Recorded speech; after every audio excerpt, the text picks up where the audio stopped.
Welcome to Green Building Matters, the original and most popular podcast focused on the green building movement. Your host is Charlie Cicchetti, one of the most credentialed experts in the green building industry and one of the few to be honored as a lead fellow. Each week, Charlie welcomes a green building professional from around the globe to share their war stories, career advice, and unique insight into how sustainability is shaping the built environment. So settle in, grab a fresh cup of coffee, and get ready to find out why green building matters. Hey, everybody. Welcome to the next episode of the Green Building Matters podcast. Every week I get to interview an enthusiastic green building professional somewhere in the world. And today I've got Emmanuel Lavoie with us. He's out there in Vancouver, British Columbia. Really, I've recently learned in kind of Victoria Island there, just a beautiful place. I actually got to take my family earlier this year too. And I just can't wait to hear his story. It's a unique one because he's going to have this whole career in engineering and some sustainability work and really broken out into entrepreneurship and some other things. So I can't wait to connect the dots. And Emmanuel, I'm looking forward to interviewing you today. How you doing? Good. Charlie, thank you so much for having me on your podcast. Well, I like to ask all of our guests, take us back. Where'd you grow up and where'd you go to school? All right. Well, you may tell from my accent, I'm actually French Canadian. So I grew up in Montreal, Canada. And I ended up almost by accident because my friends went there. I did engineering school at École Polytechnique de Montréal. So I did mechanical engineering, not totally by accident, but it was a bit of thing. I was kind of gifted in math and ended up in engineering school. And even then I started in 2 years, I did geological engineering because I wanted to be in the great outdoors. That's how I got my start. And then I had this co-op program where I was doing uranium exploration in way up north not British Columbia, Quebec, basically, and realized this is actually a terrible job. Like I like traveling, but on my own terms.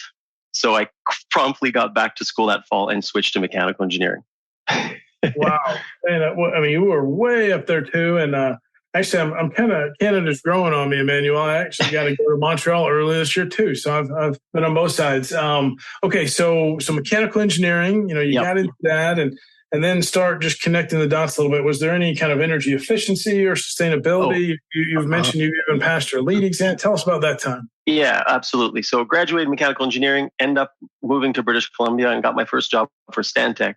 So I was an EIT engineer in training is how you start off. Lucky for me, again, this was sort of an accident landing there. And this all ties into the future part of my career, but I ended up finding rapidly, so I was an HVAC consultant essentially, but my leader at the time, the office leader, he did a lot of energy audit work, ECMs, energy conservation measures, reports and studies. So I kind of found really a rapid interest in that part of what I did. Sizing ducts and pipes and plumbing and so on I had to do it, but it really wasn't where I was finding my love. I was finding it into really the pushing the envelope in terms of energy efficiency and sustainability. So a friend and I founded at the time what we call the Okanagan Green Building Council. Okanagan is the Okanagan Valley of where we live in Kelowna. And then within a year, we got approached by the Cascadia Green Building Council. This is going back to like 2005 to become their British Columbia chapter, or at least their interior of British Columbia chapter. And this is how I guess I got exposed to those fine folks at Cascadia Green Building Council. And then fast forward a few years later, I was invited to join the board of the Cascadia Green Building Council. And I was there while that transitioned to the International Living Future Institute. And I was a board member working with Jason McLennan at the time when he created the Living Building Challenge. So that was a span of about 8-9 years of my career, which of course, day to day, I did engineering and I designed geothermal systems and massive energy efficiency projects, I guess, in terms of HVAC and building engineering, lead buildings and so on. Everywhere from homes, single family homes, where there wasn't, to be honest with you, there wasn't a lot of energy efficiency in the homes I did. When you're building a $10 million home, the owner may want geothermal, I guess, but you don't feel like you're saving the planet doing that. And then all the way, it's kind of like two sides of the coin, all the way to schools, big schools. Yeah. Man, well, Stantec, great company. And I guess that kind of took you west, right? So you got over to British Columbia and then that connection with Cascadia. And for those that don't know, like Emmanuel said, just the Living Building Challenge coming out of that chapter there. And so all things green buildings lead and even a peak towards living buildings. I love it. So did you have any early influences, any mentors along the way? Yeah, at that point in my career, I would say definitely Steve Woodmass, who was my first manager at Stantec.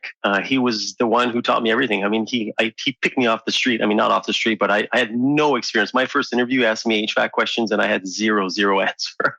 He basically said, okay, you clearly don't know anything, but that's okay. You're out of school. I'll just teach you everything. And that was that. And then I also started working with an architect. His name was Kevin Ryan, and he's still in business. He got a firm called Blue Green Architecture. And him and I really had a strong affinity. I seem to naturally like to work with architects as an engineer. There seems to be sometimes this dichotomy between engineering and architecture. And I think I have some design sensibilities, and I very much like working with architects to hide the mechanical systems as much as possible. Anyways, him and I found an interest in co-housing, which I'm sure you're familiar with. So we had this idea of starting a company where we were because the problem with co-housing, and co-housing is a form of sustainable building, but also just sustainable living in a way. It's kind of bridging the gap of environmental and social sustainability. So our goal was to create a real estate development company where we would be the developer of co-housing communities while still having room for the injection of the community charter, essentially the strata corporation and so on, and even designing the common house. So we poured 2 years into that effort and quite a bit of money. And we even had the city of Kelowna give us a site for us to do a demonstration project. And unfortunately, 2008 kind of squashed those ideas. That was tough time everywhere, and even there in Canada too. So that hit me too. I mean, I got laid off in 2008 from a very large real estate developer that was an early adopter of LEED, and that pushed me into starting my own business. So, hey, sometimes it's a blessing in disguise, but it's tough in the moment, right? Yeah. Well, what I took from that, to be honest, is I think my first goal, for having spent 8-9 years in engineering, where I knew what I wanted to do from a sustainability perspective, but I always had to convince the capital behind the project to do so. Early on, I was like, I just need to go and make a pile of money so that I can then do the projects and do the real estate developments I want. And then this co-housing, which we called living communities at the time, we were inspired by the word living building challenge and so on. Our idea was, we're going to go, my idea came from that is I got to go make capital so that in my later years, probably in 50s and 60s, I can go back and actually develop these blended living community, co-housing community to blend sustainable and social sustainability. Oh man, thanks for telling us that story and giving us a peek into those times. And I know some of that's probably launched you into some new things you're doing. So kind of tell us, how and why did you get out of engineering? I think you hinted at it, to go what appears to be this kind of entrepreneurial journey and even other types of real estate. So just tell us what happened there. Yeah. So I think, if I'm very honest, I never really liked consulting engineering. Mm-hmm. I liked the schematic level part of the job. I liked the new technologies and the energy sustainability side, but the day-to-day of the business, which is essentially selling hours, I just didn't resonate with. I think fairly young enough, I was lucky to read some instrumental books in my life that I realized this is not a business, actually. It's well, unless you become very big, then it's a business. But at a small to medium scale, most consulting companies are a form of self-employment and not a business. So my goal was, I got to create a business that I can sell without myself being part of the sell. And the business will continue with almost no impact. That's kind of always been my dream. So I actually sold my consulting company, because by then I had a consulting engineering company, but very small, 6 people. Sold that. And I spent 3 years with the acquiring company just because I felt I owed them that since they bought me. And then I just left. I had no idea what I was going to do. I just left and thought, okay, well, something's going to come. And one of my good friends at the time had a little startup technology company in the hospitality. So kind of hospitality tech. Now more prop tech, and I'll discuss that a bit, but definitely at the time, hospitality tech. And he said, why don't you join me and buy a chunk of this business, and we'll be business partners. And he was a good friend of mine. So I was like, sure. And I left consulting engineering and ended up in what's OTA, which is online travel agency, in the span of a few months. And I had no idea what I was doing. Oh man, I love it. And that's one reason I wanted to have you on here. And to our listeners is, we're all in on the green building movement. We're going to talk about sustainability, and you can apply it to different industries. But here you are, had a career in engineering and kind of, took a pivot there. And I wanted to unpack that and just let our listeners know, of course, that's okay too. There's no just one route here, no one career path. So tell us about the entrepreneurial journey there, a couple businesses, and tell us a little more about what these companies do. Yeah. So this company, which at the time was called leavetown.com. Now it's called Jetstream Hospitality Solutions. Leavetown.com is still our own site. It took us frankly, about a year and a half to really understand what we were doing. Maybe my business partner knew more, but I think we were both kind of figuring out what's the product market fit. What are we doing? After a year and a half, and my salary went down to a third of what it was prior to that move. So it was kind of after a year and a half, I was scratching my head going, have I done the right thing here? This is a big risky move, and all these things. But eventually we got invited by Airbnb and VRBO, two platforms that most people listening to this will know, to build some software integrations with them, to build to bridge a gap that they had, solve one of their problems. And that was the big light bulb. And I don't want to go into too much detail because I'll probably bore your listeners. But we helped resorts and hotels distribute their rooms onto Airbnb and Vrbo. And that's kind of how we got our start. And Entrepreneurial Journey, within 3 years of me joining the company, we'd done a raise of capital and we'd actually exited the company to an American company out of California. And that was my first, I guess, larger exit in the tech company kind of space. And I had a 2-year earnout. Both of us had a 2-year earnout. That was part of the deal. And personally, I bought a sailboat. I was going to go sailing around the world. That was part of the journey. And unfortunately, or fortunately, of course, there's plus and minuses of everything. COVID hit and the parent company just about went bankrupt. They thought they were going to go bankrupt. So we actually took the opportunity to buy our business back from them, 100% of the shares. Wow. And as of May 2020, we are owners of our company with no outside investment. And we are now doing even much better than before COVID. So, it's crazy. Things happen for a reason. Gosh, thank you for let's peek into this journey. And I'll probably ask you a little more sustainability and some other things and how maybe you sprinkle that into the current business. But I love this entrepreneurship. I love this resilience I'm seeing from you. One more question to take us back, though. As you do look back, what are some of your proudest accomplishments? Yeah. I don't have the fortune yet of having children, so I can't speak to that kind of lens of accomplishments. But if I look at career-wise or professional-wise, definitely selling the second business, Leave Town at the time for the first time. That was one of the greatest days of my life because the transaction actually closed on the day I got engaged as well with my fiance.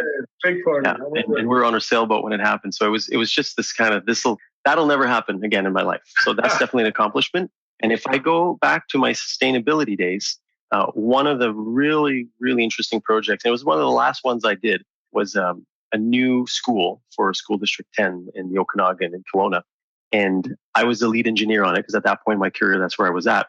And prior to our firm working with that school district, there was another firm in the Valley that done 97% of their previous work.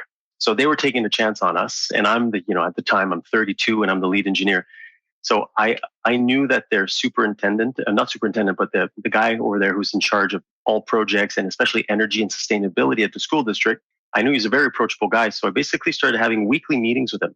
And I would bring my schematic and we'd sit down in front of the schematic and I'd be like, this is what I'm thinking. And it was geothermal and all this stuff. And he would say, yeah, this is cool. But these pumps, I don't like this arrangement because it's gonna be a nightmare to maintain for our guys. So, this whole integrated design, well, it wasn't, 2 days of charrette integrated design, but it was me and him because he's in charge of that whole mechanical side, really hashing out together with all of his experience and his maintenance experience and so on. And I actually left engineering while the project was under construction. And about a year and a half later, I got a LinkedIn message from him. He friended me on LinkedIn and he sent me a message with a screenshot. And he said, congratulations, your school is now the most energy efficient per square meter of the entire school district. Wow, that's awesome. And that was a huge, and by then I'm out of engineering and I'm going, wow, that's amazing. So I'm proud of that. Absolutely. Some good legacy work there. And I can tell you like a sailboat. So later I'm going to ask about your bucket list. I'm sure there's some more sailing to be had there. So thanks for taking us back, accomplishments. So kind of back to present day. I mean, here you are with Jetstream and, growing the business. So just tell us a little more what's keeping you busy today and maybe a peek into that industry. Tell us about that. Yeah. So what we do today as a business is we help asset owners of real estate or asset managers. So it could be a large institutional like a REIT that owns assets, or it can be a small realtor, a real estate agent or brokerage who wants to do short-term rentals but doesn't have the know-how or the technology. We help these guys run short-term rental businesses. Okay, so we're like an outsourced short-term rental management solution. as a service, quote unquote. So that's what we do. And so therefore we have exposure to all kinds of asset building. So in a way, we're now I'm coming back to my real estate love, my first love. But now instead of being on the design and construction side, I'm on the management for long-term revenue generation side, which is interesting. What I find in the industry is there's almost zero, not on the real estate side, but in the actual kind of technology / shopping side of travel, there's almost zero, consideration for green building or sustainability. I mean, booking.com, which is one of the largest booking sites in the world, still doesn't have a filter for green building at all. And that just blows my mind. You would think at this point I could go on Airbnb, and Airbnb might have the beginnings of something like that, but all other channels, you'd think you can go and say, yeah, I want to see LEED certified buildings or something. And still to this day, and these platforms do 60 billion plus a year in bookings. There's none of that. So that kind of blows my mind. And there's room. So I'm part of this growing little group now that is kind of trying to do something in this world. And it's bringing me back 15, 20 years in my mind to this, little working group on the side where no one's making any money, of course, for this, where we're trying to make change in the industry. But it's not easy. Definitely. No. You're right. We can pick green Ubers. We can pick green rental cars, but maybe on the lodging side, or at least in what you do in short-term rentals, I love the creativity of repurposing some assets, right? That is sustainable in its own sense. It is. We need to be able to filter that. So yeah, so on that topic, Charlie, we do have a project right now in Manchester, in England, which we're about to launch. It's a 19-unit apart hotel, and this building is from the 1850s or something. So the asset owner is essentially spending some money right now to do a bit of a refurbishment. They're not going LEED or anything like this, unfortunately, but we're all pretty excited because we're tying in a lot of the history of the building, reusing some components of the actual rooms in themselves, and we're going to run it as now a short-term rental building for the first time, and that's exciting. So I'm getting some love for my first career, but definitely nowhere near as much as I wish I had when it comes to kind of saving the environmental world side of things. Oh man, thank you. And I guess that's kind of actually one business question. I love business. I love entrepreneurship. I'm getting into technology myself over the last 2 years, but what's the hardest part to learn? Is it the finance side, the profit and loss? Maybe it didn't matter as much before, but now it matters. I don't know what, to anyone that's maybe an aspiring entrepreneur, maybe going to shift out of design and consulting. I don't know we'll go ahead and say, what's a piece of advice if they are even thinking of going that direction one day? That's a great question. I think it probably varies per person because we all have different affinities and things we like. Me personally, my weakness in business is the financial side. I can solve a triple integral, but I really still can't really understand the loss statement, which might sound crazy. But I'm really good on the product side of things because of engineering and working with software developers. So I think it varies, but I think one thing that is going to be hard, no matter who you are or so on, is business is just hard in general. It's the grind of the day to day. And sometimes you're the windshield and sometimes you're the bug and sometimes you're on top of the world. And you know what I mean? I don't know if that makes sense, but yeah. And sometimes get beaten down and then it's scary to get beaten down. And then, so I think we call it the hustle. It's one of our core values in the business is like we hustle. And what that means is you just never stop. Because part of winning is to just not stop and still be there. And my current business partner, Mike, he's definitely one of my big mentors in life. He's the biggest hustler I've ever met in my life. And this guy, when the down is down and everybody's down, he's the guy who just keeps stepping. Because sometimes the difference between being taken out is just 10 more steps you could have taken and that nobody else did. So I'd say that's probably the most important and hardest part of business. You nailed it. That well said, man. I'm right there with you. And I think just encouragement for entrepreneurs, encouragement for all of us. It's hard. So let's talk what's next in this maybe green building movement, but also maybe just in even short-term rentals and repositioning assets, because that's a little more of your world.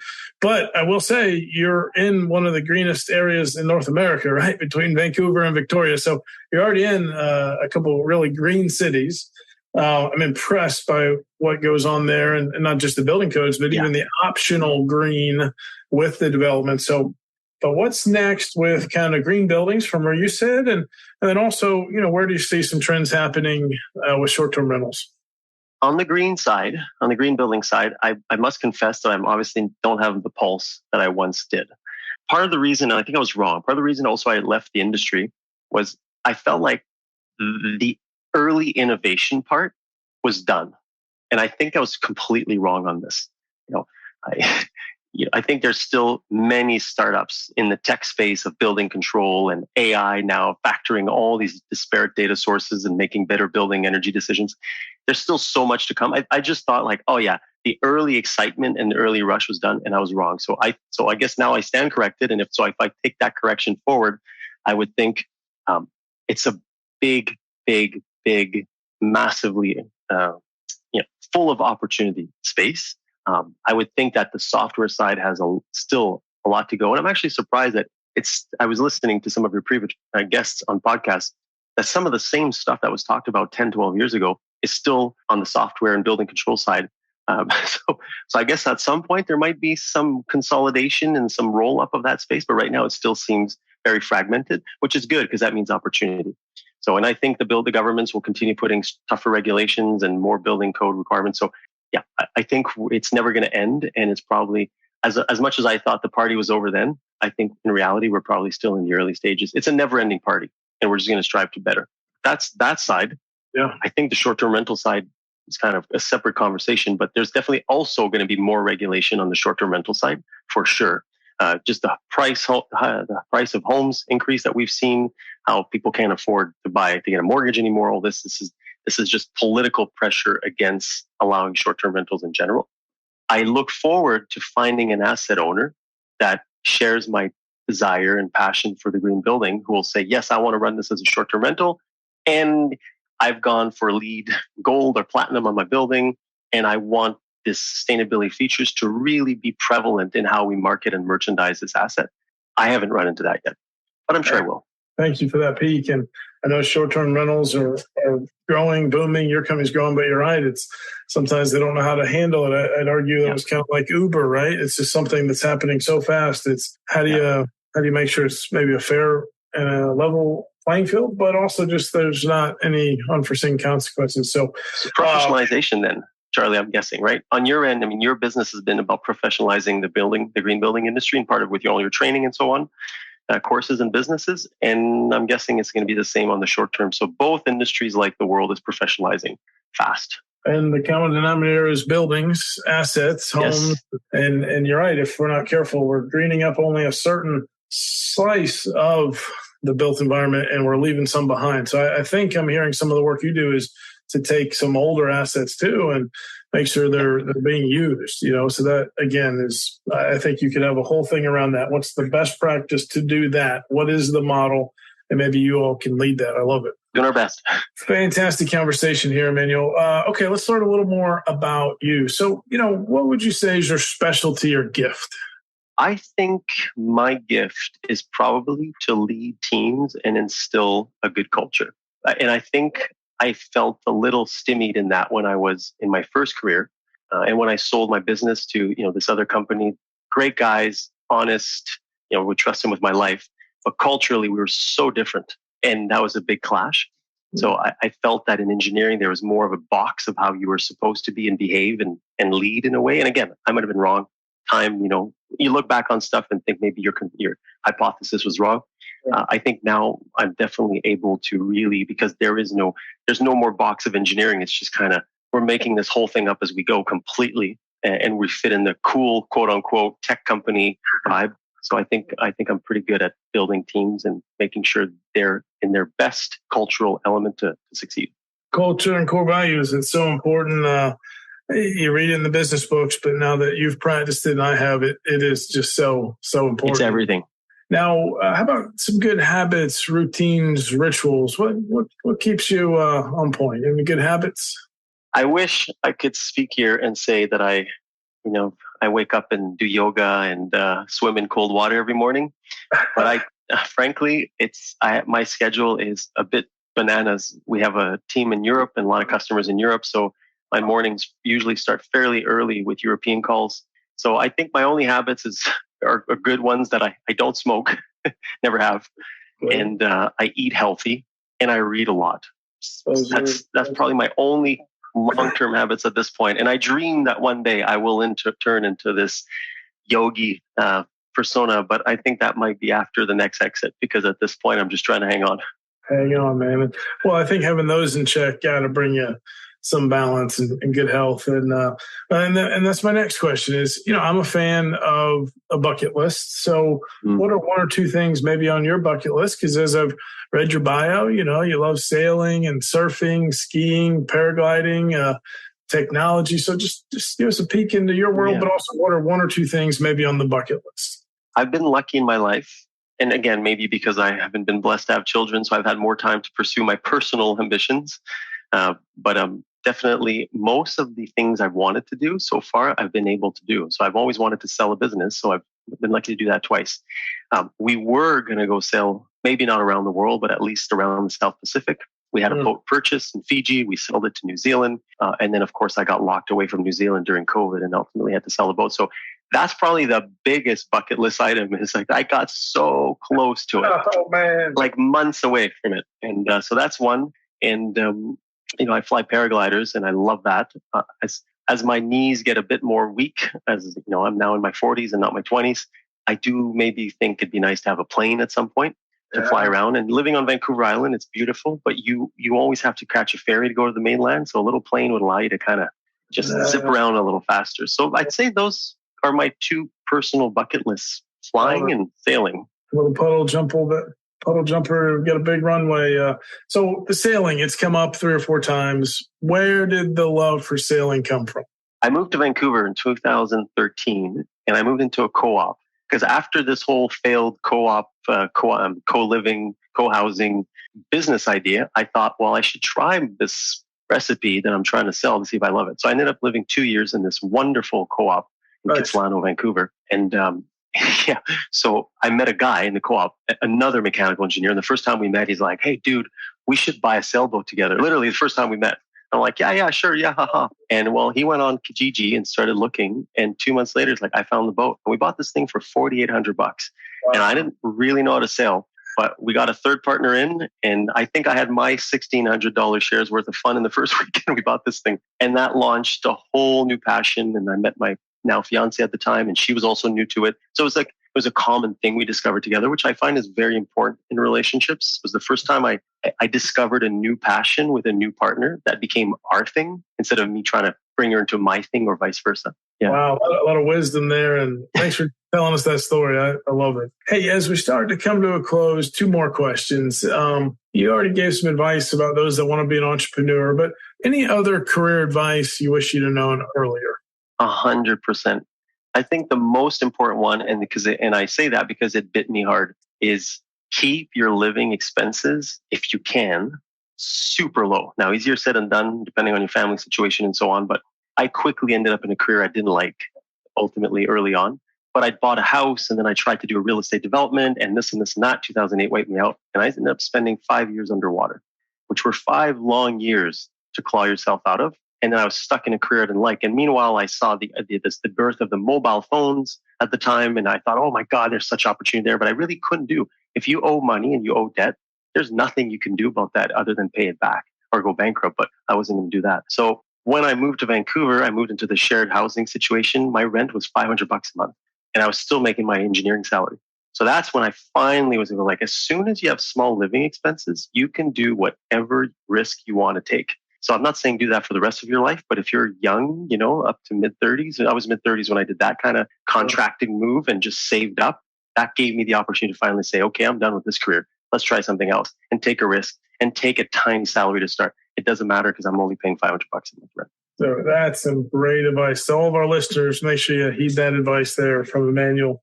All right, my last question. Let's say someone's listening. They're getting inspired by your story, the engineering route, some green building work, and now in tech and entrepreneurship, but still buildings. Just any words of encouragement if they're just now jumping in maybe to the green building side of things? Yeah, just follow your passion. Keep learning. I'll just stay current. This is advice that I would give to any of our staff. Stay abreast of industry news. That's something I'm finding that a lot of people don't do. And in a business, it shows when somebody is abreast of industry news, whatever that may be. So if it's green building and so on. So do that. Stay curious, essentially read, stay abreast of industry news, and then be ready, keep expenses low, and then be ready to make a few bold moves along the way, whether that is in green buildings and you want to stay in green building or not. And that way you will quickly end up in a position where I think you're going to be more than fulfilled in all ways. I love that. Actually, I got one more. I usually ask about, is there a book you'd recommend or maybe a podcast or maybe the industry news? I don't know if you'd recommend setting some Google alerts on a topic or just getting a couple trusted news sources or certain magazines. But I usually ask, is there a book? It doesn't even have to be about buildings. Is there a book you'd recommend to our listeners, or maybe where do you go to catch up on things? Yeah, so many places. I think the book that I referred to earlier, the book that kind of really changed my perspective, because they didn't teach me that in engineering school, was the book, The E-Myth. Yeah. I don't know if you've read that book, but that's when I was sitting there as an employee. And then I think by that point, I'd started my own consulting engineering job, working crazy hours on billable rates. And I kind of realized, if you're into business, there's nothing wrong with that, because you can make great money doing that, by the way. But if you're into really kind of want to build I think in systems, right? Like my brain's a system, I'm a mechanical engineer. So I thought, I want to build a business that's a system. It's like a self-running system. That book got me to see that, I'm on the wrong path and I need to course correct for myself. So I'd say that's probably one of the more transformative books in my life, even though it's not recent, really. No, that's great. The E-Myth, the entrepreneurial myth, the E-Myth revisited there. So to all of our listeners, I'll put a link in the podcast show notes. And to everybody, make sure you connect on LinkedIn here with Emmanuel. Let him know what you thought of the podcast. And I just, man, what a cool story. And thanks for just really unpacking just your journey. Obviously, the green building, sustainability influence, you're trying to bring it back into some current offerings. And I really love to see that too, man. So to all of our listeners, again, connect with Emmanuel. He's the CEO of Jetstream Hospitality Solutions out there in beautiful Vancouver and Victoria, British Columbia. Man, thanks for being on the podcast today. Thank you so much, Charlie. I just want to say thank you to our loyal listeners. We actually are celebrating over 1 year here on the Green Building Matters podcast. Me and the entire team were stoked and just so glad you continue to listen every Wednesday morning to a new interview with a green building professional here in this industry, or just some pro tips that we want to make sure that you are getting straight from us, straight to you. Thank you for listening to this episode of the Green Building Matters podcast. At GBES.com, our mission is to advance the green building movement through best-in-class education and encouragement. Remember, you can go to gbes.com/podcast for any notes and links that we mentioned in today's episode. And you can actually see the other episodes that have already been recorded with our amazing guests. Please tell your friends about this podcast. Tell your colleagues. And if you really enjoyed it, leave a positive review on iTunes. Thank you so much, and we'll see you on next week's episode.